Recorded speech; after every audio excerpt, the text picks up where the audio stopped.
পঞ্চায়ত নিৰ্বাচনৰ প্ৰাক মুহূৰ্তত যুদ্ধক্ষেত্ৰত পৰিণত হৈছে ঢিঙৰ ৰাজীৱ ভৱন।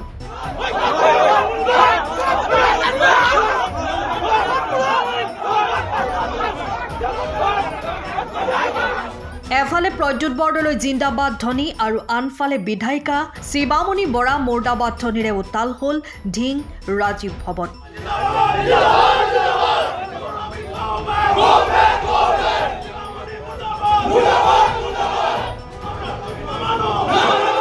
ব্লক কংগ্ৰেছৰ সভাপতি পদক লৈ দুই ফৈদৰ মাজত তুমুল যুদ্ধ। পৰিস্থিতি এনে পৰ্যায় পাই গৈ যে কংগ্ৰেছিক চকী ভাঙি আক্ৰমণ কৰিবলৈ উদ্যত হয়।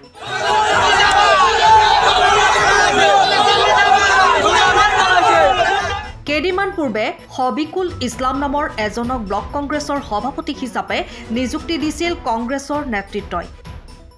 কিন্তু প্ৰায় এপশেকৰ পাছত পুনৰ কংগ্ৰেছ নেতৃত্বই পূৰ্বৰ ব্লক কংগ্ৰেছৰ সভাপতি নুৰুল আমিনক সভাপতি নিযুক্তি দিয়ে। নুৰুল আমিনক সভাপতি হিচাপে নিযুক্তি দিয়াৰ পাছতে আজি ঢিঙৰ ৰাজীৱ ভৱনত তুমুল বাকযুদ্ধত লিপ্ত হয় দুই ফৈদ। পূৰ্বৰ সভাপতি নুৰুল আমিনৰ বিৰুদ্ধে জিলা পৰিষদৰ প্ৰাৰ্থিত্ব প্ৰদানৰ নামত উৎকোচ লোৱাৰ গুৰুতৰ অভিযোগ। অৱশেষত ঢিং আৰক্ষী উপস্থিত হৈ পৰিস্থিতি নিয়ন্ত্ৰণ কৰিবলৈ সক্ষম হয়। জিলা পৰিষদৰ টিকেট এজনক বেছি দিছে, কোনোবাই বেছি দিছে, আগৰ প্ৰেচিডেণ্টে বেছি নামটো সময়ত সব ওলাই যাব। যিজন মানুহ 25 বছৰ ধৰি কংগ্ৰেছ কৰি আছে তেখেতক টিকেট দিব বিচৰা নাই। কোনে বেচিছে টিকেট? কোনে বেচিছে?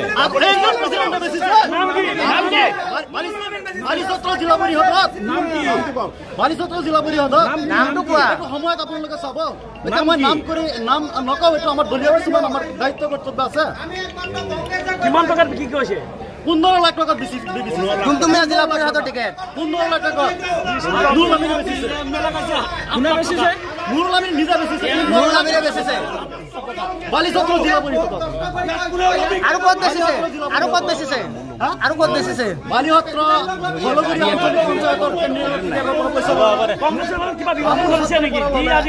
আৰু মই সেইটো আপোনালোকক মই লিষ্ট দি দিম।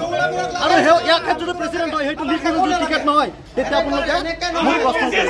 ল'ৰা আমি দেখা নাই, এইখিনি ল'ৰা বিজেপি কৰা ল'ৰা আহিছে আৰু আজিলৈকে কোনো দেখা নাই, কংগ্ৰেছ কৰা দেখা নাই। আজি বিশৃংখলাৰ সৃষ্টি কৰিছে। যিহেতুকে দেখা গৈছে যে নেতৃত্বই 8 তাৰিখে এখন আমি হেৰি পাইছিলোঁ, তাত নেতৃত্বই হবিকুল ইছলামক সভাপতি হিচাপে দায়িত্ব দিছিল। আৰু তাৰপিছতে কিন্তু আৰু এখন ইতিমধ্যে পত্ৰ প্ৰেৰণ কৰা দেখা গৈছে, য'ত লিখা আছে যে আগৰ যিজন 7 তাৰিখৰ আগৰ যিজন প্ৰেচিডেণ্ট আছিল তেওঁকে বাহাল ৰাখিব দিছে। নেতৃত্বৰ এই খেলি মেলিৰ বাবে আজি দেখা গৈছে ঢিং ব্লক কংগ্ৰেছত এটা যুদ্ধদেহী পৰিস্থিতি দেখা গৈছে। নিজৰ ভিতৰতে দুটা পক্ষৰ মাজত এনেধৰণৰ এটা তৰ্কাতৰ্কি হুলস্থুল কি ক'ব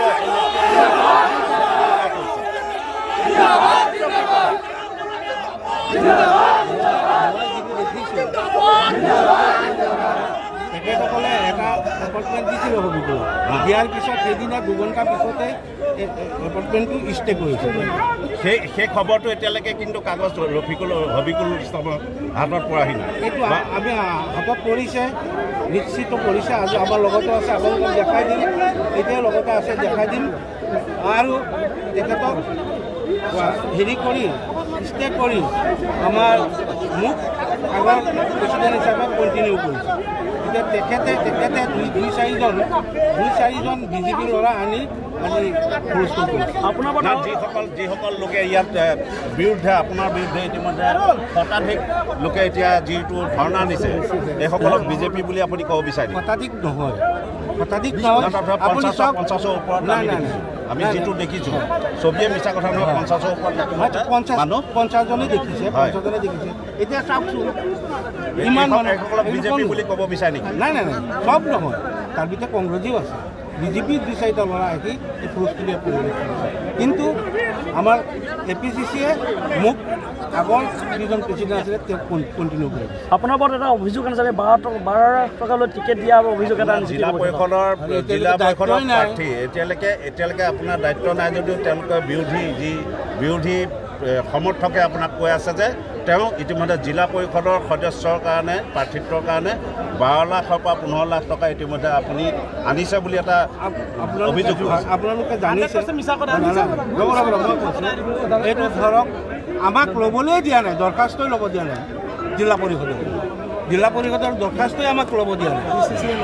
এইটো DCCয়ে ল'ব, জিলা কংগ্ৰেছে ল'ব, আমাক তাত চুবই দিয়া নাই। তাত আমি কেনেকৈ আপোনালোকৰ বিষয়ে যিহেতু নালাগে যদি সকলোৱে কংগ্ৰেছ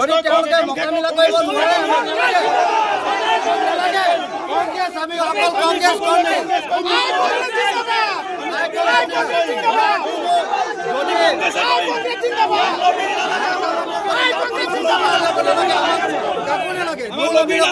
হাবিকুল ইছলামক কংগ্ৰেছ কৰিম, আমাৰ তেজত কংগ্ৰেছ আছে, আমি অকল কংগ্ৰেছ কৰিম।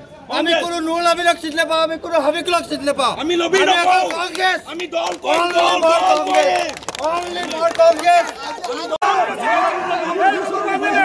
আমার কোনো দরকার নাই, আমার লাগে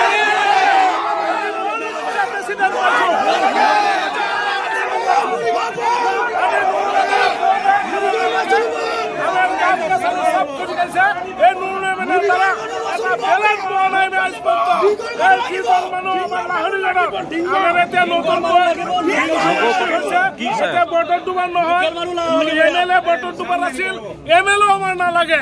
আমি